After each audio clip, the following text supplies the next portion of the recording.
എന്റെ പേര് Kurian, the common room by Kurian എന്ന നമ്മുടെ യൂട്യൂബ് ചാനലിലേക്ക് എല്ലാവർക്കും സ്വാഗതം.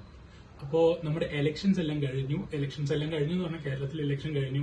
അതുപോലെ തന്നെ അസം, തമിഴ്നാട്, വെസ്റ്റ് ബംഗാൾ അങ്ങനെ കുറച്ച് സംസ്ഥാനങ്ങളുടെ റിസൾട്ട്സ് ഒക്കെ ഓൾറെഡി വന്നു കഴിഞ്ഞു.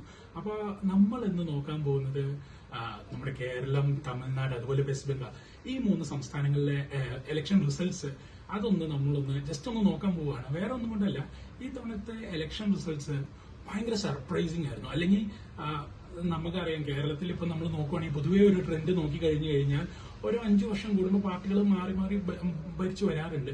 പക്ഷെ കേരളത്തില് രണ്ടാം പിണറായി സർക്കാർ വന്നു. അത് 3.0 മൂന്നാമതും വരുമെന്ന് പ്രതീക്ഷിച്ചിരുന്നു. അപ്പൊ UDF വരുമെന്നുള്ള എല്ലാ തവണയും എല്ലാ ഇലക്ഷനിലും അങ്ങനെയാണല്ലോ. അതായത് ഒരു പാർട്ടി ഭരിക്കുമ്പോൾ എതിർ പാർട്ടി അടുത്ത തവണ നമ്മളാണ് വരാൻ പോകുന്നത് എന്നുള്ള അവകാശവാദങ്ങൾ വരാറുണ്ട്.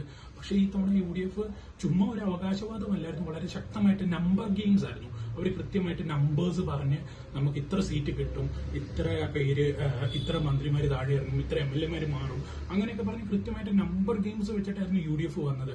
അപ്പോൾ ഏകദേശം അവരുടെ ഒരു കണക്കുകൾ ഏകദേശം കറക്റ്റായിട്ട് വന്നിരിക്കുന്നത്. പല എക്സിറ്റ് പോൾ റിസൾട്ട്സിനെയും കവച്ചു വെച്ചുകൊണ്ടാണ് കേരളത്തിലെ റിസൾട്ട് വന്നത്. അപ്പൊ അതുപോലെ തന്നെയാണ് തമിഴ്നാട്ടിലെ റിസൾട്ട് എന്ന് പറഞ്ഞാൽ വളരെ സർപ്രൈസിംഗ് ആയിരുന്നു.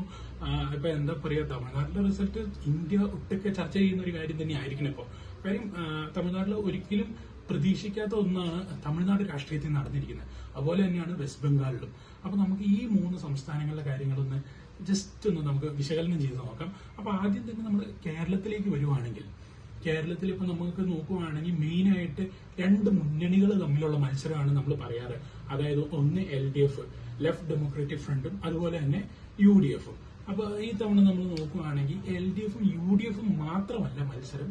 2016 O രാജഗോപാലനിലൂടെ ആദ്യമായിട്ട് കേരളത്തിൽ അക്കൗണ്ട് തുടങ്ങിയ BJP 2016 ശേഷം 21 ശേഷം അവരുടെ ആ തുടങ്ങിയ അക്കൗണ്ട് അല്ലെങ്കിൽ തുറന്ന അക്കൗണ്ട് അവർക്ക് പിന്നീട് അത് നിലനിർത്താൻ പറ്റിയില്ല. അപ്പൊ 2016 നേമത്താണ് O രാജഗോപാലനിലൂടെ BJP ആദ്യമായിട്ട് കേരളത്തിൽ അവരൊരു MLA കൊണ്ടുവരുന്നത്.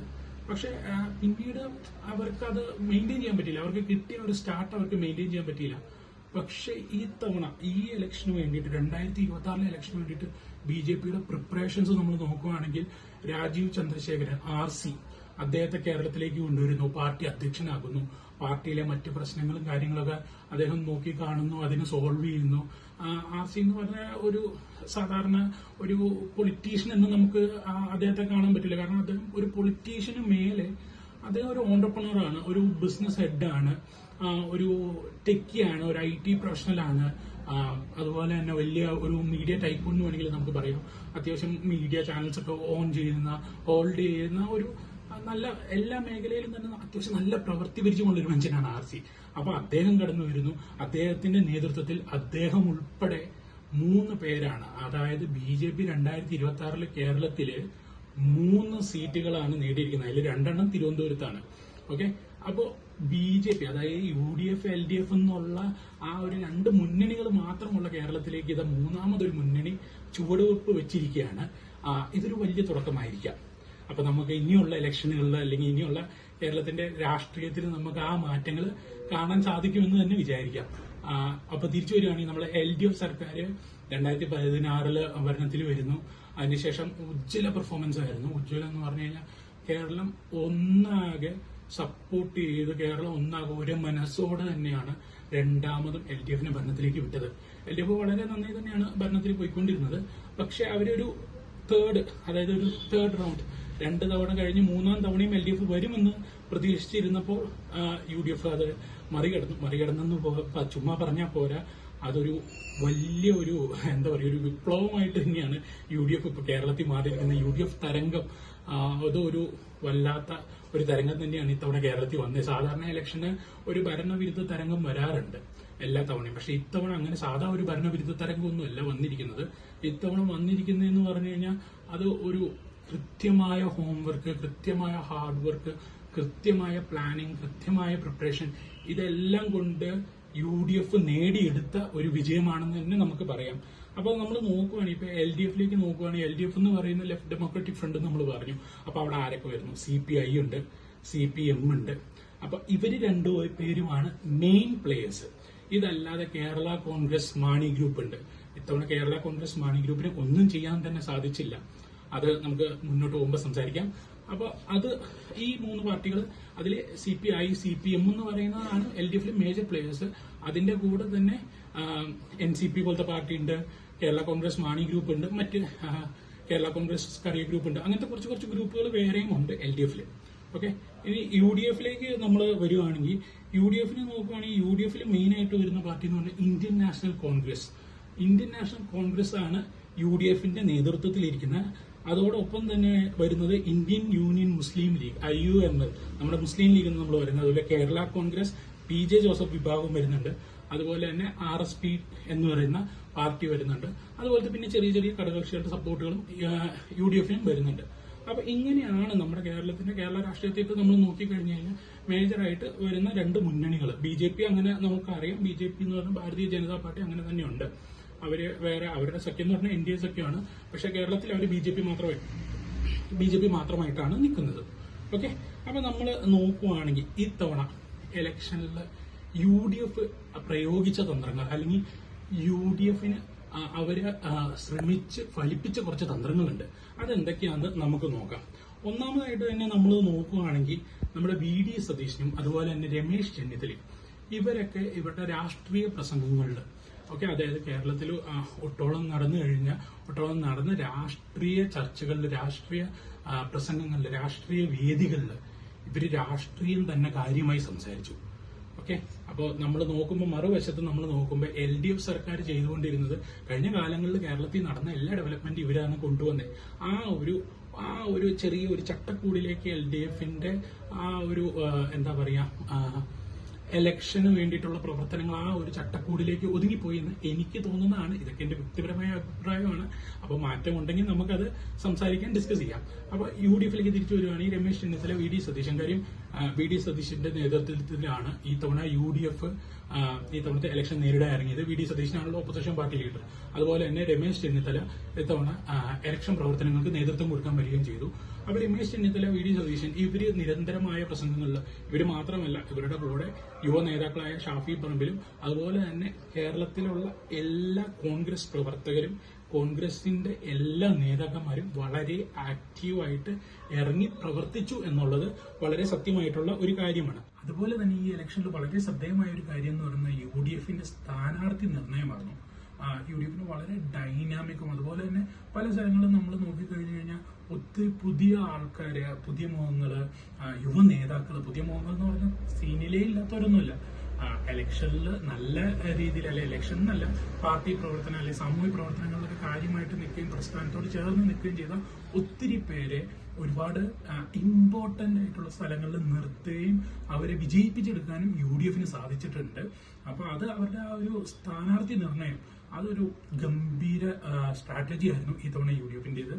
പിന്നെ നമ്മൾ നോക്കുവാണെങ്കിൽ LDFന്റെ ഭാഗത്തുനിന്ന് പറ്റിയ 1-2 വീഴ്ചകൾ എന്ന് വേണമെങ്കിൽ നമുക്ക് പറയാവുന്നത്, ശബരിമല കേസ്, അതുപോലെ തന്നെ നമ്മുടെ കരുവന്നൂർ സഹകരണ ബാങ്കിന്റെ വിഷയം, അങ്ങനത്തെ കേസുകളൊക്കെ നിലനിൽക്കെ അതിനെയൊക്കെ പൊളിറ്റിക്കലി ടാക്കിൾ ചെയ്യുന്നതിന് പകരം കഴിഞ്ഞ 5 കൊല്ലങ്ങളായിട്ട്, അല്ലെങ്കിൽ കഴിഞ്ഞ 10 കൊല്ലം ഈ കേരളത്തിൽ ഇത്രയും ഡെവലപ്മെന്റ് കൊണ്ടുവന്നു, കുറച്ച് ഇൻഫ്രാസ്ട്രക്ചറിന്റെ പേരുകൾ പറഞ്ഞ് ഈ ഡെവലപ്മെന്റ് ഒക്കെ നമ്മൾ കൊണ്ടുവന്നാണ്, അത് മാത്രം ഫോക്കസ് ചെയ്യുകയും, അതുപോലെ തന്നെ LDF എന്നൊരു, അല്ലെങ്കിൽ CPI, CPM ആ പ്രസ്ഥാനങ്ങൾക്ക് അവരുടെ ഒരു വിശ്വാസത്തിന് എതിരായിട്ടൊരു പ്രവർത്തനം അവരുടെ ഭാഗത്തു നിന്ന് തന്നെ ഈ തവണ നടന്നു എന്ന് വേണമെങ്കിൽ നമുക്ക് വിചാരിക്കാം, അല്ലെങ്കിൽ നമുക്ക് അങ്ങനെ മനസ്സിലാക്കാം.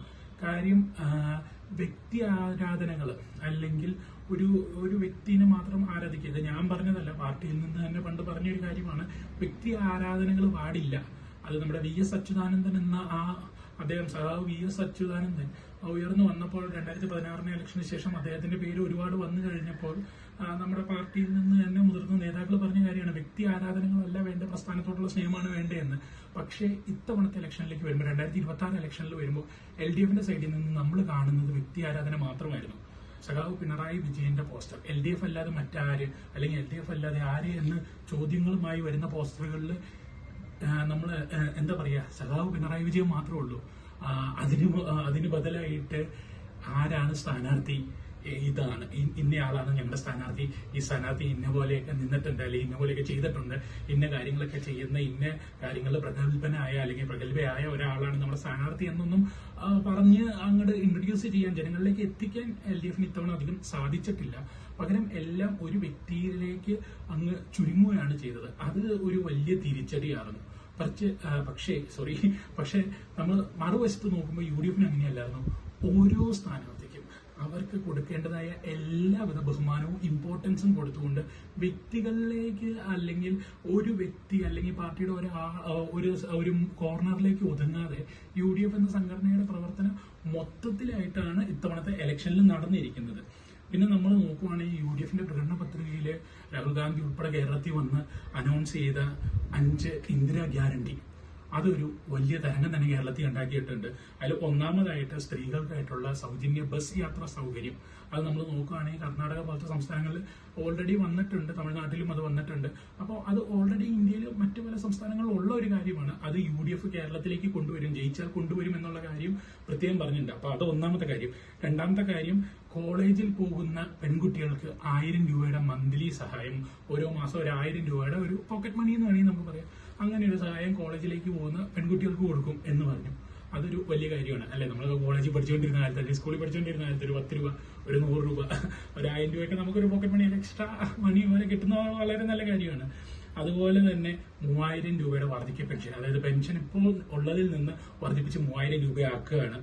പിന്നെ 25 ലക്ഷം രൂപയുടെ ഹെൽത്ത് ഇൻഷുറൻസ്. ആ ഹെൽത്ത് ഇൻഷുറൻസ് നമ്മൾ പ്രത്യേകിച്ച് നോക്കുകയാണെങ്കിൽ കേരളത്തിന്റെ ഒരു വികാരമുണ്ട്, ഉമ്മൻചാണ്ടി. ആ ഉമ്മൻചാണ്ടിയുടെ പേരിലേക്ക് ആ ഒരു ഹെൽത്ത് ഇൻഷുറൻസ് പദ്ധതി കൊണ്ടുവരാൻ കൂടെ നമ്മുടെ ഇന്ദിരാ ഗ്യാരണ്ടിയിലുള്ള ഈ ഒരു പദ്ധതി അവർ കൊണ്ടുവന്നിട്ടുണ്ട്. അത് UDFന് ഒരു വിജയമായിട്ട് ഞാൻ വ്യക്തിപരമായി കരുതുന്നു. അതുപോലെ തന്നെ ഇൻട്രസ്റ്റ് ഫ്രീ ലോണുകൾ. അപ്പൊ ഇങ്ങനത്തെ, അതായത് നമ്മുടെ ജനങ്ങൾക്ക് ബേസിക്കായിട്ട് ആവശ്യമായ കുറെ കാര്യങ്ങൾ, അത് ഗ്യാരണ്ടി, ഇന്ദിരാ ഗ്യാരണ്ടി എന്നൊരു 5 പോയിന്റിൽ അല്ലെങ്കിൽ 5 പദ്ധതികൾ അടങ്ങിയ ഒരു ഒറ്റ പാക്കേജ് ആയിട്ട് കേരളത്തിന് കൊണ്ടുവരാൻ അത് കേരളത്തിന് വേണ്ടി പ്രഖ്യാപിക്കാൻ UDFന് സാധിച്ചിട്ടുണ്ട്. അത് അവരുടെ പ്രകടന പത്രികയിൽ പ്രത്യേകം എടുത്ത് പറഞ്ഞിട്ടുണ്ട്. അത് വരുമെന്ന് തന്നെ നമുക്ക് പ്രതീക്ഷിക്കാം.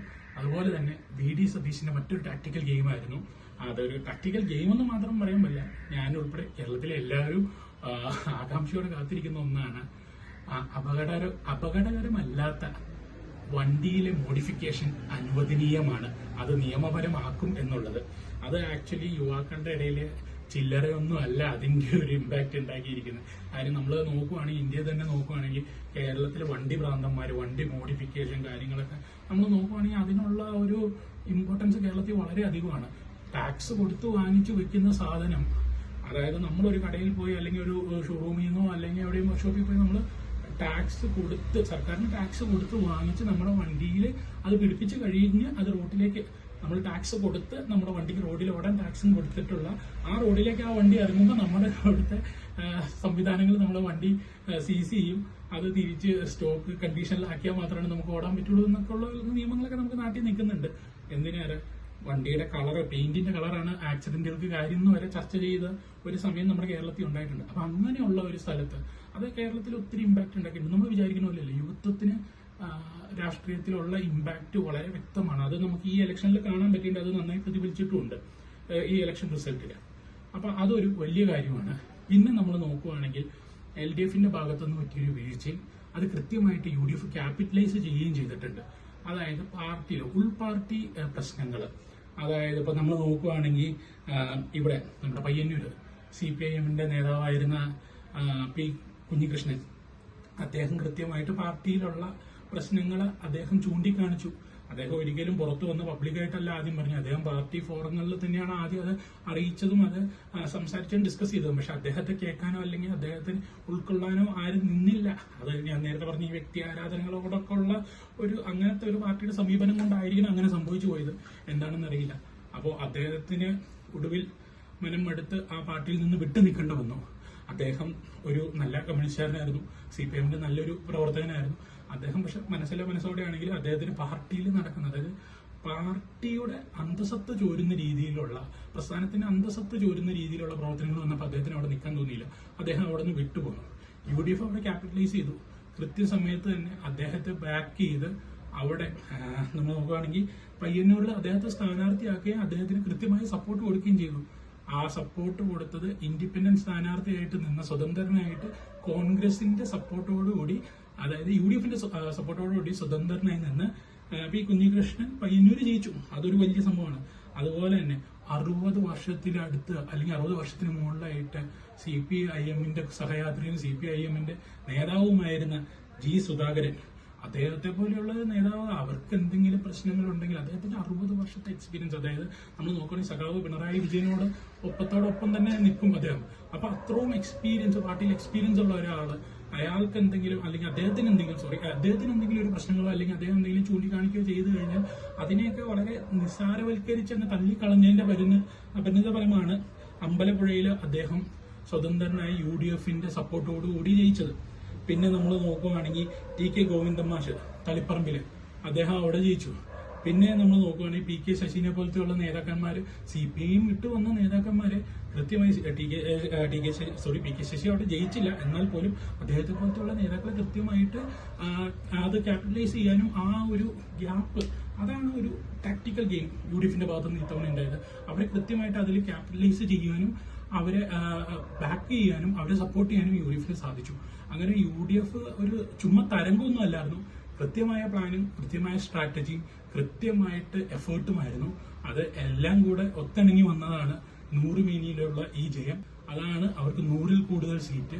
പിന്നെ നമ്മൾ നോക്കുകയാണെങ്കിൽ VD സതീശൻ കഴിഞ്ഞ ഒരു 6 മാസം 7 മാസമായിട്ട് കൃത്യം പറയാറുണ്ട് 100 സീറ്റ് കിട്ടും, അല്ലെങ്കിൽ 100-ന് മുകളിൽ സീറ്റ് കിട്ടും. 1/2 ഡസൻ മന്ത്രിമാരെങ്കിലും താഴെ ഇറങ്ങും എന്നൊക്കെ പറഞ്ഞു. 1/2 ഡസൻ അല്ല, കൃത്യം പറഞ്ഞു 1 ഡസന് മേലെ 13 മന്ത്രിമാർക്കാണ് സ്ഥാനം പോയത്. അവർക്ക് സിറ്റിംഗ് സീറ്റുകളിൽ ജയിക്കാൻ പറ്റാണ്ടായി പോയത്. അതുപോലെ തന്നെ നമ്മൾ നോക്കുകയാണെങ്കിൽ 100-ൽ കൂടുതൽ സീറ്റുകളും കൃത്യമായിട്ട് VD സതീശൻ അല്ലെങ്കിൽ UDFന് നേടിയെടുക്കാൻ സാധിച്ചു.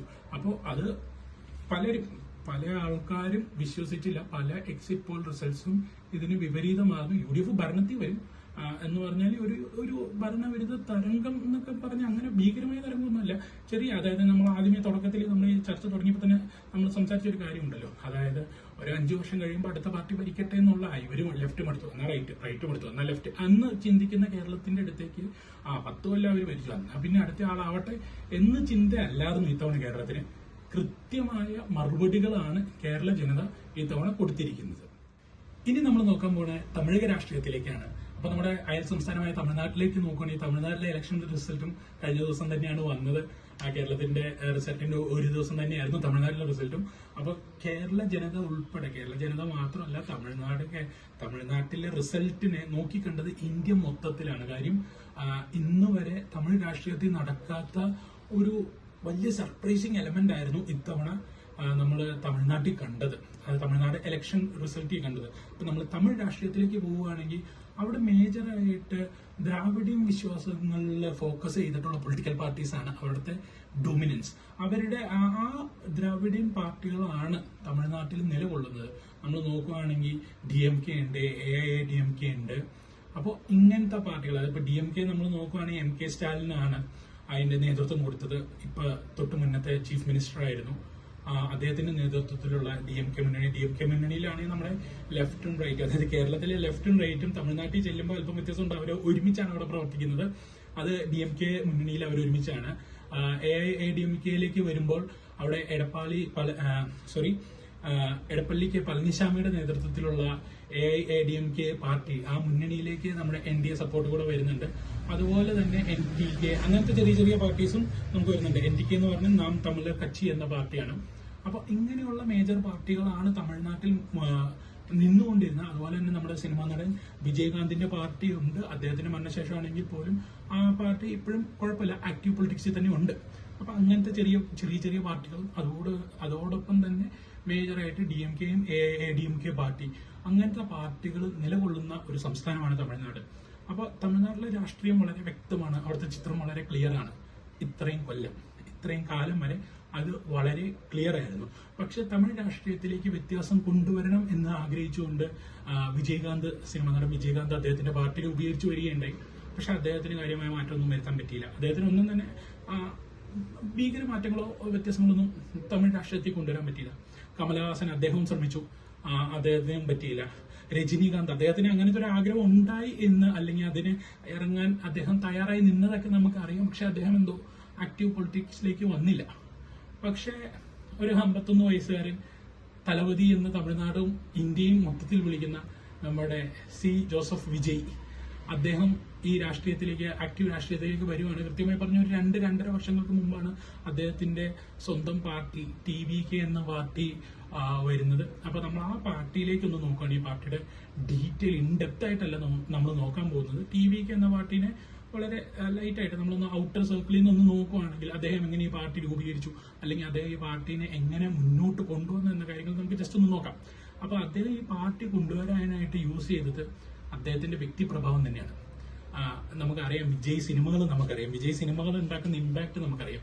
അത് എല്ലാ സിനിമകളിലും നമ്മൾ പറയും. ഇപ്പൊ വിജയ് ഫാൻസ് അല്ലാത്തവരെല്ലാരും പറയും ഇതിപ്പോ എന്താ പടത്തിന്റെ കഥ, കുറെ ഗുണ്ടകൾ വരുന്നു അല്ലെങ്കിൽ വില്ലന്മാര് വരുന്നു, വിജയ് രക്ഷിക്കാൻ വരുന്നു. ഇതാണ് നമ്മൾ പൊതുവെ കേൾക്കാറുള്ള ഒരു സംഭവം. അപ്പോൾ അങ്ങനെ തന്നെയാണ് വിജയ് എപ്പോഴും ഒരു രക്ഷകനാണ്. അങ്ങനെയുള്ള ആ ഒരു രക്ഷകൻ പരിവേഷം, ആ ഇമേജ് വിജയ്ക്ക് കാര്യമായി തന്നെ ഉണ്ട്. അത് സത്യം പറഞ്ഞു കഴിഞ്ഞാൽ നമ്മൾ തമിഴ് രാഷ്ട്രീയത്തിലേക്ക് നോക്കുമ്പോൾ ഇത്തവണ 2026 ഇലക്ഷനിൽ അത് TVKക്ക് ഒരു വലിയ ഘടകമായിരുന്നു, വിജയ്ക്ക് അതൊരു വലിയ ഘടകമായിരുന്നു. അപ്പൊ നമ്മൾ നോക്കുകയാണെങ്കിൽ വിജയ്ക്ക് ഒരുപാട് ഫാൻസ് അസോസിയേഷൻസ് ഉണ്ട് തമിഴ്നാട്ടിൽ. പ്രത്യേകിച്ച് വിജയുടെ ഫാൻസ് അസോസിയേഷൻ എന്ന് പറഞ്ഞു കഴിഞ്ഞാൽ നമ്മൾ വിചാരിക്കുന്നതിലും അത്രയും സ്ട്രോങ് ആണ്. അപ്പൊ വിജയ് തന്റെ ഫാൻസ് അസോസിയേഷൻസിനെ യൂസ് ചെയ്തു. ആക്ച്വലി അത് യൂസ് ചെയ്തെന്ന് പറഞ്ഞാൽ വളരെ പോസിറ്റീവ് ആയിട്ടാണ് അത് കൺസിഡർ ചെയ്യേണ്ടത്.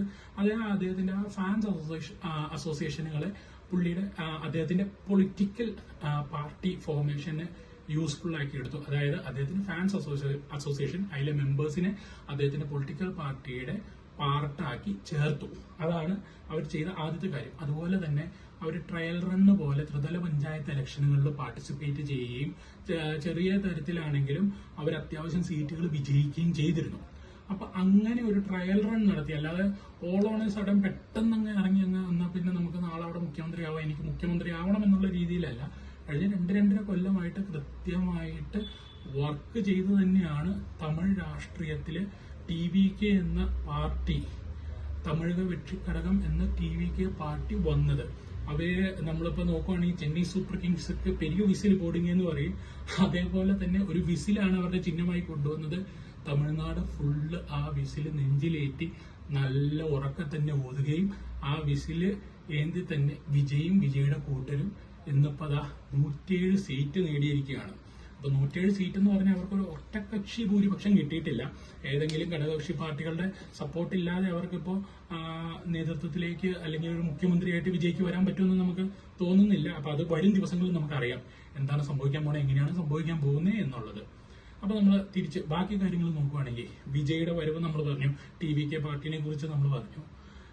പക്ഷെ തമിഴ് രാഷ്ട്രീയത്തില് ഇതിനു മുമ്പ് ഒരു സിനിമാ നടൻ, ഞാൻ നേരത്തെ പറയുകയുണ്ടായി, കമലഹാസൻ, വിജയകാന്ത്, രജനീകാന്ത്, ഇങ്ങനെയുള്ള അവർക്കൊക്കെ ഉള്ളൊരു ഫാൻ ബേസ് നമുക്കറിയാം. പക്ഷെ അവർക്കൊന്നും ചെയ്യാൻ പറ്റാത്തൊരു കാര്യം ഇതിന് കൊല്ലങ്ങൾക്ക് മുമ്പ് തമിഴ്നാട്ടിൽ സംഭവിച്ചപ്പോൾ, അന്ന് സത്യം പറഞ്ഞു കഴിഞ്ഞാൽ ഇന്ത്യൻ നിരത്തുകളിൽ വെള്ള അംബാസഡർ കാറുകളെ ഉണ്ടായിരുന്നുള്ളൂ.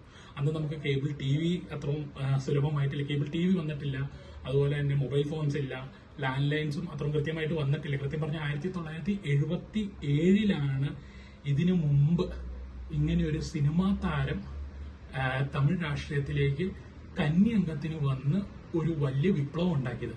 അത് മറ്റാരുമല്ല, മടുത്തൂർ ഗോപാലൻ രാമചന്ദ്രൻ എന്ന് പറയുന്ന MGR.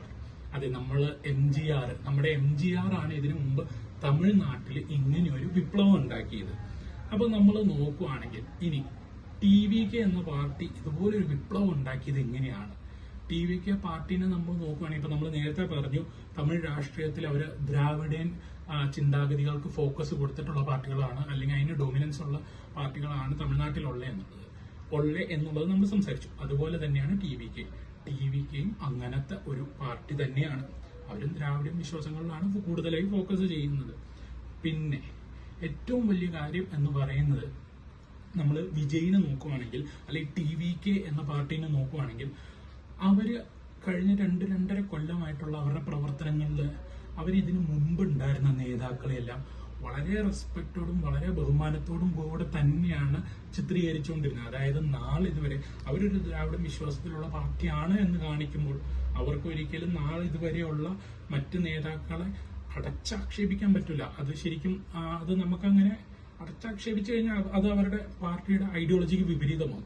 അപ്പോൾ മുമ്പുണ്ടായിരുന്ന ജയലളിത, MGR, കരുണാനിധി, അങ്ങനെ അണ്ണാമലൈ, അങ്ങനെ എല്ലാവർക്കും കൃത്യമായ റെസ്പെക്റ്റും ബഹുമാനവും കൊടുത്ത് തന്നെ അവരെ കൃത്യമായിട്ട് ഫോക്കസ് ചെയ്ത് പ്ലാൻ ചെയ്തിട്ടാണ് ഈ പറഞ്ഞ TVK പ്രവർത്തിച്ചുകൊണ്ടിരുന്നത്.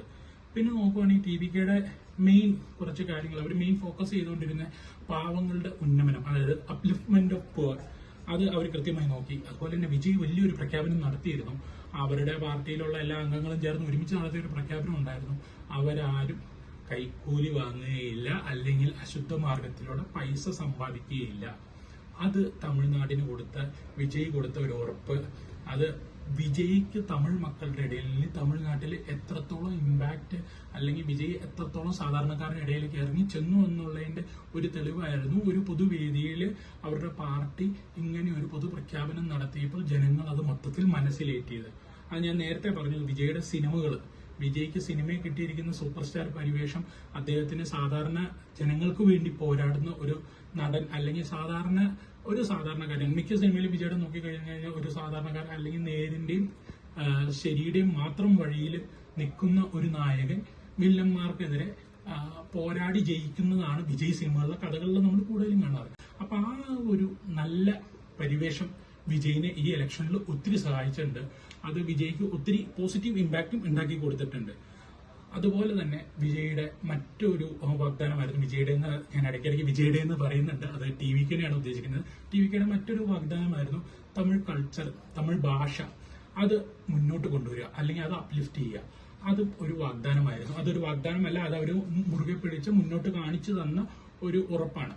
അതുപോലെ തന്നെ മറ്റൊരു കാര്യമായിരുന്നു, ഒരു രാഷ്ട്രീയ പാർട്ടി എന്ന നിലയ്ക്ക് TVK ഒരിക്കലും ഒരു മതത്തിലേക്കോ അല്ലെങ്കിൽ ഒരു വിശ്വാസത്തിലേക്കോ ഒതുങ്ങാതെ അവര് എല്ലാ മതവിശ്വാസങ്ങളെയും ചേർത്ത് പിടിച്ചുകൊണ്ട്, അത് ചുമ്മാ ചേർത്ത് പിടിക്കുമെന്ന് പറയുകയല്ലായിരുന്നു. അതിനുദാഹരണമായിട്ട് നമ്മൾ നോക്കുകയാണെങ്കിൽ വിജയ് തന്നെ നേരിട്ട് എല്ലാ മതങ്ങളുടെ വിശ്വാസപ്രകാരമുള്ള ആലയങ്ങളിൽ ചെല്ലുകയും അവിടെ പ്രാർത്ഥനകൾ നടത്തുകയും അവിടുത്തെ ആൾക്കാരായിട്ട് കൃത്യമായി കമ്മ്യൂണിക്കേറ്റ് ചെയ്യുകയും, അത് ചുമ്മാ ഒരു ഇലക്ഷൻ ഗിമ്മിക്കല്ലായിരുന്നു, കൃത്യമായിട്ട് കഴിഞ്ഞ കുറെ കാലങ്ങളായിട്ട് അവർ കൃത്യമായിട്ട് ഫോളോ ചെയ്ത കുറച്ച് റുട്ടീനാണ് അതൊക്കെ. അപ്പൊ അങ്ങനെ എല്ലാ മതവിഭാഗങ്ങളുടെ ഇടയിലും കൃത്യമായിട്ടൊരു ഇറങ്ങിച്ചെന്ന് പ്രവർത്തിക്കാനും, അപ്പോൾ നമ്മളെല്ലാവരും തമിഴ് മക്കളാണ്, നമ്മൾ ഒരുമിച്ച് നിൽക്കേണ്ടവരാണ് എന്നുള്ള ആ വിശ്വാസം അത് വെറും വാക്കല്ലായിരുന്നു. മറ്റ് ദ്രാവിഡൻ പാർട്ടികൾക്ക് ഉണ്ടായ ഒരു സെറ്റ്ബാക്കിന്റെ കാര്യം, അവര് പലതും വാക്കാൽ പറയുന്നത് നടക്കുന്നില്ല, വാക്കുകൾ മാത്രമായിരുന്നു. അവിടെ വാക്ക് മാത്രമല്ല, നമ്മൾ പ്രവൃത്തിയിലും ഉണ്ട് എന്ന് വിജയുടെ TVK അവിടെ കാണിച്ചു. പിന്നെ നമ്മൾ നേരത്തെ കേരളത്തിനെ കുറിച്ച് പറഞ്ഞപ്പോൾ UDF കൊണ്ടുവന്ന ഒരു 5 പദ്ധതിയുടെ കാര്യങ്ങൾ നമ്മൾ പറഞ്ഞിരുന്നു. ഇന്ദിര ഗ്യാരണ്ടി എന്ന് പറഞ്ഞ ഒരു 5 പദ്ധതികളുള്ള ഒരു പാക്കേജ്. അതുപോലെ തന്നെ TVKയും ഒരു 5 മേജർ ഓഫേഴ്സ് അല്ലെങ്കിൽ അവരുടെ പ്രകടന പത്രികയിൽ അവർ 5 മേജർ കാര്യങ്ങൾ പറഞ്ഞിരുന്നു. അതിൽ ഒന്നാമത്തെയാണ് എല്ലാ സ്ത്രീകൾക്കും 2500 രൂപ പ്രതിമാസം കൊടുക്കുക എന്നുള്ളത്. രണ്ടാമത്തെ കാര്യം എന്ന് പറഞ്ഞു കഴിഞ്ഞാൽ അൺഎംപ്ലോയിഡ്, ജോലിയില്ലാത്ത ഗ്രാജുവേറ്റ്സിന് 10,000 രൂപയുടെ മാസം ഉള്ള ഒരു ഹെൽപ്പ്. അതുപോലെ തന്നെ ക്രോപ്സിന് വേണ്ടി എടുത്തിരിക്കുന്ന ലോൺസ്, അത് താങ്ങാൻ പറ്റാത്ത ലോണുകളുള്ളവർക്കൊക്കെ അത് എഴുതി തള്ളുന്നതിന് വേണ്ടിയിട്ടുള്ള ഒരു പ്രഖ്യാപനം അവർ നടത്തിയിരുന്നു. അതുപോലെ തന്നെ ജയലളിതയെ അനുസ്മരിപ്പിക്കും വിധം അവിടുത്തെ പെൺകുട്ടികൾക്ക് കല്യാണത്തിന് ഒരു ഗോൾഡ് കോയിനും ഒരു സിൽക്ക് സാരിയും കൊടുക്കുന്ന ഒരു പദ്ധതി കൂടെ അവിടെ പ്രഖ്യാപിച്ചു. അതായത് നമ്മൾ കുറച്ചു മുമ്പ് സംസാരിച്ച ഒരു കാര്യമുണ്ട്, മുതിർന്ന മുൻ നേതാക്കളെ കൃത്യമായി റെസ്പെക്ട് ചെയ്തെന്ന്. അതെ, ആ നേതാക്കളെ റെസ്പെക്ട് ചെയ്യുന്നതോടൊപ്പം തന്നെ ഇവരുടെ പ്രവൃത്തികളിലൂടെ ആ നേതാക്കളെ അനുസ്മരിപ്പിക്കുകയും കൂടെയാണ് TVK അവിടെ ചെയ്തിരിക്കുന്നത്. അതുപോലെ തന്നെ നേരത്തെ പറഞ്ഞല്ലോ, അദ്ദേഹത്തിന്റെ സിനിമാ സ്റ്റൈൽ പരിവേഷം അത് കൃത്യമായിട്ട് അവർക്ക് ക്യാപിറ്റലൈസ് ചെയ്യാൻ പറ്റി. ആ ഒരു സിനിമാ പരിവേഷം, അതുപോലെ തന്നെ അദ്ദേഹത്തിന്റെ ഫാൻസ് അസോസിയേഷനെ കൃത്യമായിട്ട് പാർട്ടിയിലേക്ക് കൊണ്ടുവരാൻ പറ്റിയതും അദ്ദേഹത്തിനും TVKയ്ക്കും വളരെ പോസിറ്റീവായിരുന്നു.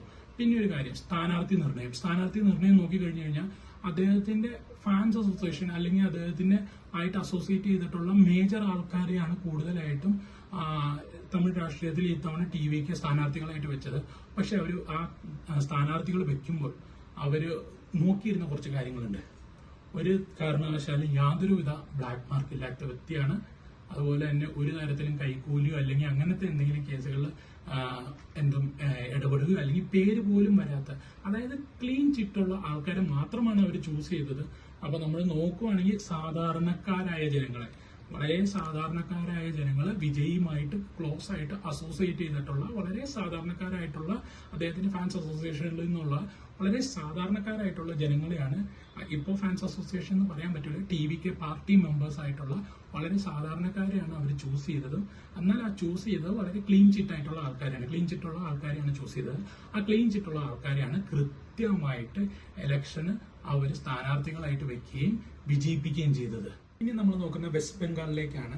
2011 മുതൽ ഇൻവിൻസിബിൾ ആയിട്ട് പോയിക്കൊണ്ടിരുന്ന TMC, തൃണമൂൽ കോൺഗ്രസ്, മമതാ ബാനർജിയുടെ തൃണമൂൽ കോൺഗ്രസിനെ ചിഹ്ന ഭിന്നമാക്കിക്കൊണ്ടാണ് BJP വെസ്റ്റ് ബംഗാളിൽ ഭരണത്തിൽ വന്നിരിക്കുന്നത്. 2026 ഇപ്പം BJP സർക്കാർ വെസ്റ്റ് ബംഗാളിൽ അവരുടെ നേതൃത്വം ഏറ്റെടുക്കാൻ പോവുകയാണ്. BJP സർക്കാർ അവിടുത്തെ മന്ത്രിസഭയിലേക്ക് കയറുകയാണ്. 2011 മുതൽ 2026 വരെ തൃണമൂൽ കോൺഗ്രസിന്റെ കുത്തകയായിരുന്നു, അല്ലെങ്കിൽ തൃണമൂൽ കോൺഗ്രസിന്റെ കയ്യിലിരുന്ന ഒരു സംസ്ഥാനത്തെ വളരെ എളുപ്പത്തോടെ തൃണമൂൽ കോൺഗ്രസിനെ ഇല്ലാതാക്കിയെന്ന് പറയാം. കാര്യം വേറെ ഒന്നുമല്ല, അവരുടെ നേതാവ് കഴിഞ്ഞ 15 കൊല്ലമായിട്ട് വെസ്റ്റ് ബംഗാളിന്റെ ചീഫ് മിനിസ്റ്റർ ആയിരുന്ന മമതാ ബാനർജി ഉൾപ്പെടെ എല്ലാവരെയും തോപ്പിച്ചുകൊണ്ടാണ്, അവരെ കൃത്യമായ ഭൂരിപക്ഷത്തോടെ തന്നെ ഇലക്ഷനിൽ തോപ്പിച്ചിട്ടാണ് BJP കയറിയിരിക്കുന്നത്. അപ്പോൾ BJP നേതാക്കൾ അതിന് കൃത്യമായിട്ടുള്ള ശ്രമങ്ങൾ നടത്തിയിരുന്നു. അതിന് നമ്മുടെ പ്രധാനമന്ത്രി നരേന്ദ്രമോദി, അമിത്ഷാ, അങ്ങനെയുള്ള എല്ലാ പ്രമുഖ നേതാക്കളും കൃത്യമായിട്ട് വെസ്റ്റ് ബംഗാളിൽ വരികയും വെസ്റ്റ് ബംഗാളിലെ ഇലക്ഷൻ സമ്മേളനങ്ങളിൽ, പാർട്ടി സമ്മേളനങ്ങളിലൊക്കെ കൃത്യമായി പങ്കെടുക്കുകയും കൃത്യമായിട്ട് അവർ BJP രാഷ്ട്രീയം കൃത്യമായി വെസ്റ്റ് ബംഗാളിൽ അവർ യൂസ് ചെയ്തിട്ടുണ്ട്. അതിൻ്റെ ഫലമായിട്ടാണ് BJP ഇപ്പോൾ ഇലക്ഷനിൽ വിജയിച്ചു വന്നിരിക്കുന്നത്. അപ്പോൾ നമ്മൾ നോക്കുകയാണെങ്കിൽ 1-2 കാര്യങ്ങൾ വളരെ പെട്ടെന്ന് തന്നെ നമുക്ക് നോക്കാം. അപ്പോൾ ഒന്ന് എന്ന് പറയുന്നത് വെസ്റ്റ് ബംഗാളിലുള്ള ഹിന്ദു വോട്ടുകളെല്ലാം അതൊക്കെ കൂടെ കൺസോളിഡേറ്റ് ചെയ്യാൻ, ഒരുമിപ്പിക്കാൻ ഇത്തവണ BJPക്ക് കൃത്യമായിട്ട് കഴിഞ്ഞു. അതുപോലെ തന്നെ അവിടുത്തെ മുസ്ലിംസിന്റെ വോട്ടുകൾ അതൊക്കെ കൃത്യമായിട്ട് തന്നെ ബ്രേക്ക് ചെയ്ത് ഹിന്ദു വോട്ടുകൾക്ക് കൂടുതൽ കൺസോളിഡേറ്റ് ചെയ്ത് മുസ്ലിം വോട്ടുകളെ ബ്രേക്ക് ഡൗൺ ചെയ്യാനും അവർക്ക് സാധിച്ചു. അതുപോലെ തന്നെ ഒരു ആന്റി ബംഗ്ലാദേശി ക്യാമ്പയിൻ, അല്ലെങ്കിൽ ഒരു ആന്റി ബംഗ്ലാദേശി ഒരു ഇമോഷൻ വെസ്റ്റ് ബംഗാളിലെ ജനങ്ങളുടെ ഇടയിൽ സൃഷ്ടിച്ചെടുക്കാൻ ഇത്തവണ BJPക്ക് സാധിച്ചിട്ടുണ്ട്. അതും ഒരു വലിയ ഘടകമായിരുന്നു ഈ മുസ്ലിം വോട്ട്സിനെയൊക്കെ ഒന്ന് ഒന്ന് ബ്രേക്ക് ചെയ്യാനായിട്ടുള്ള. അതുപോലെ തന്നെ ആ ഒരു ഹിന്ദു ഇമോഷൻസ് ബിൽഡ് ചെയ്യാനും ആ ഒരു ഹിന്ദു വോട്ട് കൊണ്ടുവരാനും, അതുപോലെ തന്നെ കൗ സ്മഗ്ലിംഗ്, ഇങ്ങനത്തെ കൃത്യമായിട്ടുള്ള BJP രാഷ്ട്രീയം തന്നെ സംസാരിച്ച് കൃത്യമായി പൊളിറ്റിക്കലി കൃത്യമായിട്ട് അവരുടെ അജണ്ടകൾ, അവരുടെ പൊളിറ്റിക്കൽ വ്യൂസ് കൃത്യമായിട്ട് ജനങ്ങളിലേക്ക് എത്തിച്ച് തന്നെയാണ് BJP ഇത്തവണ തൃണമൂൽ കോൺഗ്രസിനെ അവരുടെ സ്ഥാനത്ത് നിന്ന് തെറിപ്പിച്ചിരിക്കുന്നത്. അങ്ങനെ തന്നെ പറയാൻ നമുക്ക്. കാര്യം ഒരു ത്രസിപ്പിക്കുന്ന വിജയമാണ് തൃണമൂൽ കോൺഗ്രസിന് മേലെ. അതായത് തൃണമൂൽ കോൺഗ്രസ് ഇനി വേറെ ആരുമില്ല, വെസ്റ്റ് ബംഗാൾ തൃണമൂലിന്റെ കയ്യിലാണ്, അവിടെ എന്ന് ഞാൻ തന്നെ അല്ലെങ്കിൽ ഞങ്ങൾ തന്നെ എന്ന് വിശ്വസിച്ചിരുന്ന ഒരു സമയത്താണ് BJPയുടെ ഒരു എൻട്രിയും BJP കൃത്യമായിട്ട് അവരുടെ ഒരു മേൽക്കോയ്മ കാണിക്കുകയും ഈ 2026 ഇലക്ഷനിൽ നല്ലൊരു വിജയം കൈവരിക്കുകയും ചെയ്തത്. അപ്പോൾ നമ്മൾ കേരളം, തമിഴ്നാട്, വെസ്റ്റ് ബംഗാൾ ഈ 3 സംസ്ഥാനങ്ങളുടെയും നിലവിലത്തെ രാഷ്ട്രീയ സാഹചര്യങ്ങൾ, ഇപ്പോൾ വന്ന ഇലക്ഷന്റെ റിസൾട്ട് ഒക്കെ നമ്മുടേതായ രീതിയിൽ വളരെ ചുരുങ്ങിയ നേരം കൊണ്ട് ഒന്ന് വിശകലനം ചെയ്തിട്ടുണ്ട്. അപ്പോൾ നമ്മൾ ഇപ്പോൾ ചെയ്തിരിക്കുന്ന ഈ വിശകലനം എന്ന് പറയുന്നത് നമുക്ക് മനസ്സിലായ കാര്യങ്ങളും നമ്മൾ കണ്ടറിഞ്ഞ കാര്യങ്ങളുമാണ് ഇപ്പോൾ നമ്മൾ ഇവിടെ പ്രസന്റ് ചെയ്തിരിക്കുന്നത്. ഇതിനകത്ത് എന്തെങ്കിലും വ്യത്യാസങ്ങളുണ്ട്, അല്ലെങ്കിൽ എന്തെങ്കിലും ചേഞ്ചസ് വരുത്തണം, എന്തെങ്കിലും ക്ലാരിഫിക്കേഷൻസ് വേണം, അല്ലെങ്കിൽ എന്തെങ്കിലും തെറ്റുകുറ്റങ്ങൾ പറ്റിയിട്ടുണ്ട് എന്നുണ്ടെങ്കിൽ നിങ്ങൾക്ക് തീർച്ചയായിട്ടും നിങ്ങളുടെ വിലയേറിയ അഭിപ്രായങ്ങൾ ഇവിടെ കമന്റ്സ് ആയിട്ട് രേഖപ്പെടുത്താവുന്നതാണ്. നമ്മളത് വായിച്ച് വരുത്തേണ്ടതായിട്ടുള്ള കറക്ഷൻസ് നമ്മുടെ അടുത്ത വീഡിയോസിലൂടെ കൃത്യമായിട്ട് കറക്ഷൻസും വരുത്തുന്നതാണ്. എന്തെങ്കിലും ആവശ്യമുണ്ടെങ്കിൽ അത് തീർച്ചയായിട്ടും നമ്മൾ ചെയ്യുന്നതാണ്. അപ്പോൾ ഇത്രയും നേരം നമ്മുടെ കൂടെ ഇരുന്ന് നമ്മുടെ വീഡിയോ കണ്ടതിന് താങ്ക് യു സോ മച്ച്.